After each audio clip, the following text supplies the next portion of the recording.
Bonjour à tous, bienvenue à ce 8e numéro de notre formation dédiée à l'étude d'un bâtiment de type R+3 sur robot structural analysis. Notre modélisation étant complète, on peut maintenant lancer le calcul statique de la structure.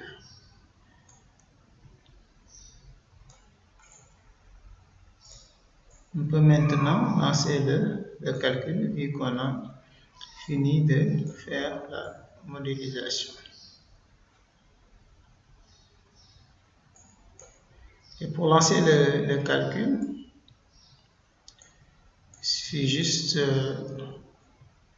de nous rendre ici à calculer. On clique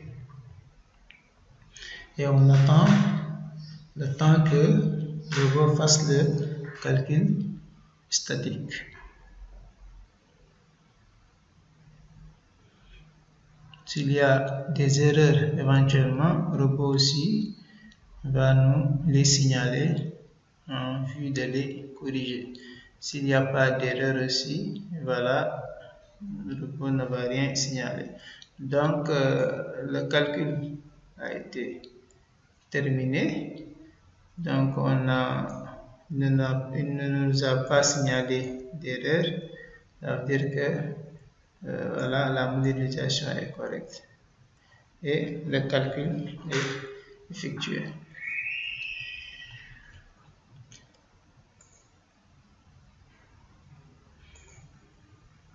Alors, maintenant que nous avons lancé le calcul statique de la structure, on peut afficher, par exemple, le tableau des combinaisons. On peut aller dans Chargement, voilà, tableau combinaison.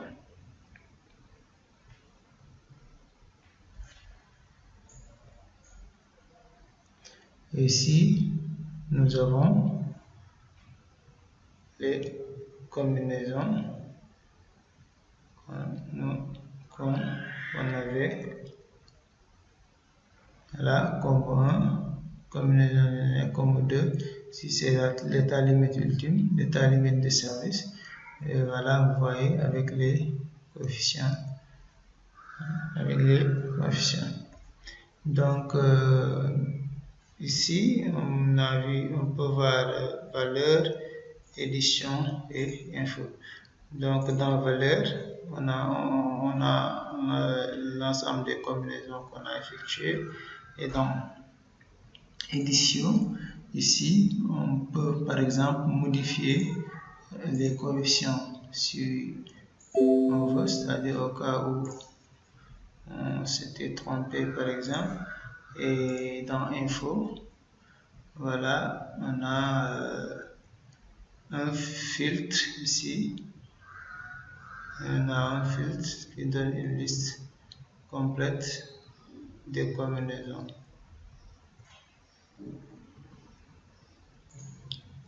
Voilà. À présent aussi, on peut faire l'analyse des barres, par exemple, pour voir les contraintes.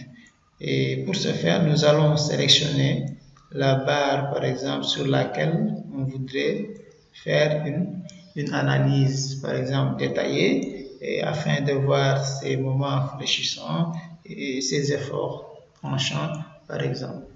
Je vais sélectionner une barre.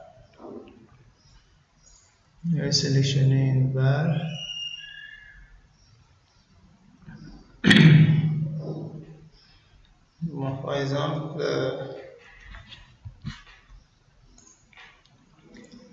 je sélectionne ces 3 barres. Supposons que je sélectionne ces 3 barres pour faire leur analyse détaillée. Je vais aller dans Résultats, Analyse détaillée.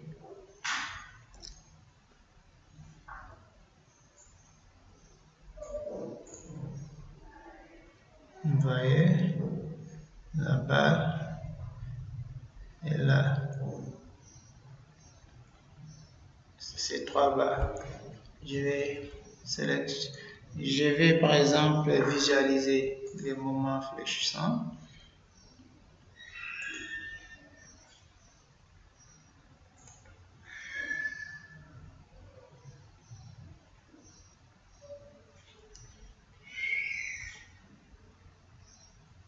Voilà, on voit les moments fléchissants. Vous voyez, on peut aussi visualiser l'effort tranchant.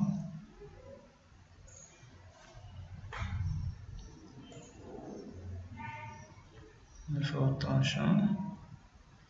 Et ici, voilà, on peut voir les extrêmes locaux, c'est-à-dire les valeurs max selon chaque barre. Parce que j'ai 3 barres, donc quand on parle d'extrêmes locaux, c'est-à-dire c'est les extrêmes qui sont indépendants des barres les unes des autres, c'est-à-dire c'est par barre, quoi. Mais quand on parle d'extrêmes globaux, en fait, c'est relatif aux 3 barres que j'ai sélectionnées.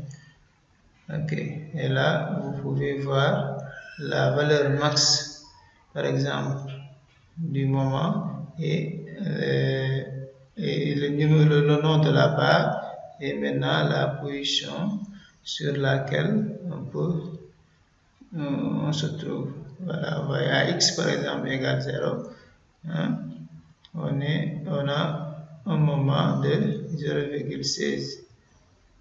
Et ici, un effort tranchant de 2,22.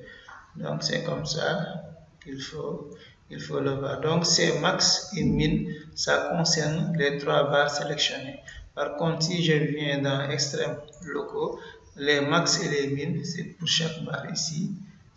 On va avoir des valeurs, et là aussi des valeurs, et là aussi des valeurs, c'est-à-dire pour chaque barre, on te donne les max et les min. C'est les mêmes valeurs que vous voyez comme ça sur l'écran.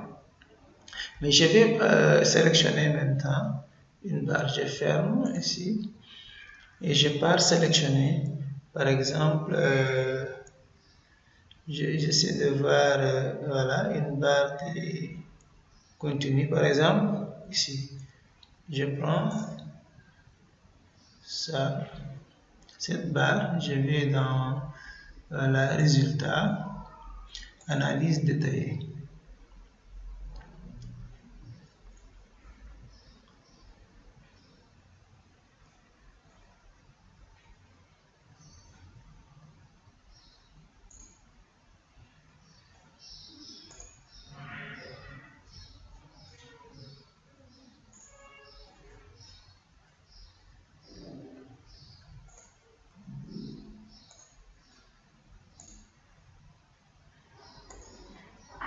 Résultat, analyse détaillée.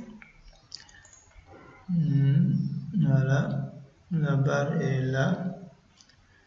Je vais afficher le moment fléchissant. Normaliser. Et voilà. Vous voyez là, dans extrême globaux par exemple, le max c'est 1,23 et le min c'est moins 2,67. Moins 2,67. Et ici on a les valeurs, les extrêmes locaux et les extrêmes globaux.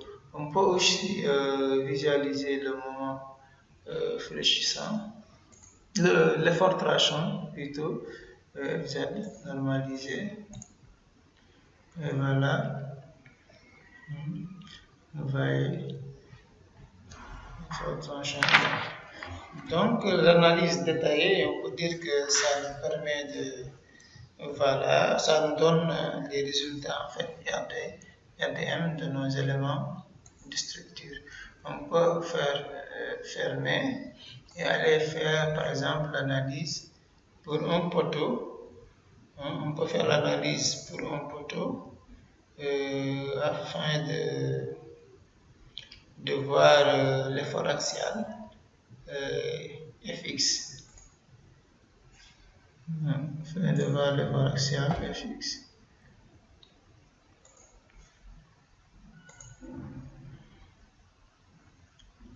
C'est le cas maintenant d'un poteau. On peut écrire Fx normalisé. Et voilà, on a l'effort axial qui est là, qui est de 13,70. De la même façon également, on pouvait aller par exemple au niveau de NTM dans Infobar. Nous allons dans Infobar. Par exemple, je sélectionne toujours ce poteau et je vais aller dans Résultats, Infobar. Voilà. Je vais dans NTM, FX pour visualiser l'effort axial. Clique sur Extérieur. Vraiment, c'est juste les résultats dont j'ai besoin. Voilà.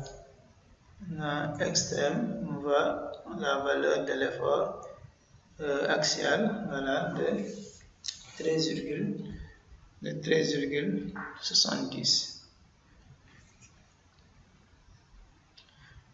Voilà.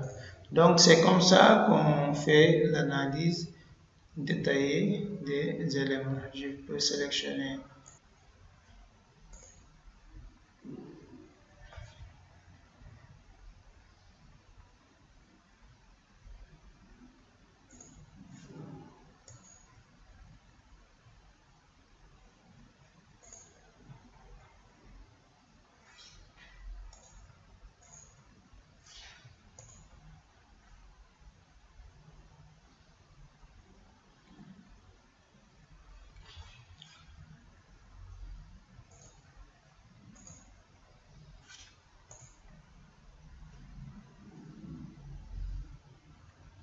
voilà. Nous avons les moments extrêmes, les moments fléchissants extrêmes et l'effort tranchant extrême également. Donc c'est comme ça que l'on procède pour effectuer l'analyse détaillée de nos éléments de structure après avoir avancé les calculs. Voilà, c'était tout pour aujourd'hui. Je vous remercie et à bientôt pour une nouvelle leçon.